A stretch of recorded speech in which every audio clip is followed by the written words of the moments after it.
নামই হলো শান্তি। নিঃসন্দেহে ইসলাম শান্তির ধর্ম, আমরা তা বিশ্বাস করি। নাম হলো ইনসান, নিঃসন্দেহে ইনসানিয়াত আছে, এই জন্য ইনসান। ইনসানিয়াত যার আছে সে অবশ্যই উত্তম। নাম হলো ইনসাফ, অবশ্যই ন্যায় নীতি বোঝে ইনসান, এই জন্য তিনি আশরাফুল মাখলুক বা তারা আশরাফুল মাখলুক। সুতরাং মানবের ইনসাফ আর মহামানবের ইসলাম, যাতে ইনসাফ নিহিত আছে। ওয়াইন্না দ্বীন আল ইসলাম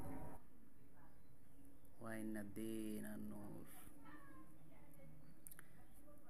তাই বলবো নূরনবীর আদর্শ এমন সাম্য এবং ঐক্য, ধর্ম প্রতিষ্ঠা, ধর্ম শাসন, ধর্ম ব্যক্তি, ধর্ম পরিবার, ধর্ম সমাজ প্রতিষ্ঠা। সাইদি সাহেবের ওয়াজের মধ্যে বহু জ্ঞানের কথা নিহিত আছে। কখনো মানুষের খারাপ চান নাই, ধর্ম কখনো মানুষের খারাপ করে না। ধর্ম সবসময় কল্যাণের দিকে ডাকে, হাইয়া আলাস সালাহ, হাইয়া আলাস সালাহ, হাইয়া আলাল ফালাহ, হাইয়া আলাল ফালাহ।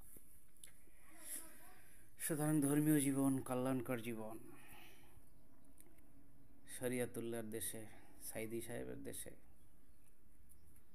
আমরা কি পারি না ধর্ম শাসন প্রতিষ্ঠা করতে, ধর্ম কায়েম করতে, রাসূলের আদর্শ বাস্তবায়ন করতে?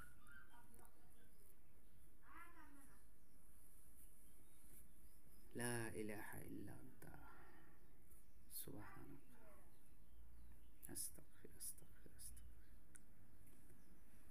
সুতরাং একমাত্র জনগণ যদি ভোট দেয়, মেনে নেয় ইসলামী শাসন, তখনই হইতে পারে ইসলামী রাষ্ট্র ব্যবস্থা, শাসন ব্যবস্থা। এই জন্য জনগণকে অনুরোধ জানাবো, জনগণকে আহ্বান জানাবো, তারা যেন ইহকালের পাশাপাশি পরকালের চিন্তাও করে। তারা তো আওয়ামী লীগ দেখলো, বিএনপি দেখলো, এবার করে জামাত হেফাজত দেখুক।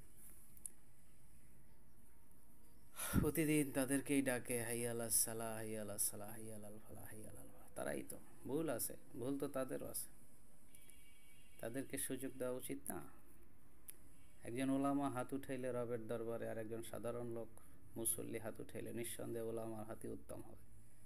মমতাজের কনসার্টের চাইতে সাইদি সাহেবের মাহফিল অবশ্যই উত্তম, বেনামাজির চাইতে নামাজি অবশ্যই উত্তম, নেশাখোরের চেয়ে যে নেশা করে না সে অবশ্যই উত্তম, মূর্খের চেয়ে জ্ঞানী উত্তম। ইন্নাল হামদা, শান্তি শান্তি শান্তি